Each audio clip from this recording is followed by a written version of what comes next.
I was trained under Magnum photographer David Hearn in photojournalism, and then I worked on photographic assignments for magazines, for Sunday Supplements, Hello magazine, and also for television companies.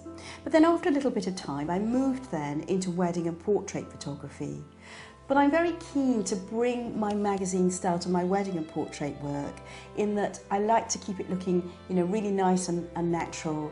And also I'm very keen on the storytelling element as well. I like to bring that across very much so in my wedding and portrait work. I like to call my wedding and portrait photographic style classic with a modern twist, because although I like my work to look very natural and unposed, I like it to look classic as well. I want it to be timeless, so that when you see the photographs in many years to come, they won't have dated at all.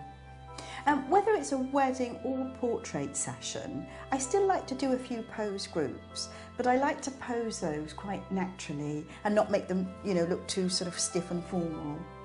But I think everyone likes to have, as a family heirloom, some really beautifully composed natural group photography. It is Great Britain after all, so it may well rain, but it doesn't have to spoil anything.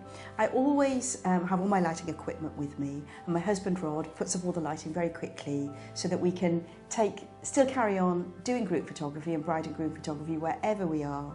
Whether it's a wedding or portrait, I take all the photographs because I don't like sharing it with anyone else to start with. I think on a wedding it's nice just to have one photographer, because I think it's a little overwhelming otherwise for the guests if there's, people go snapping everywhere. So I think just to have one photographer working very discreetly is a really nice way to work.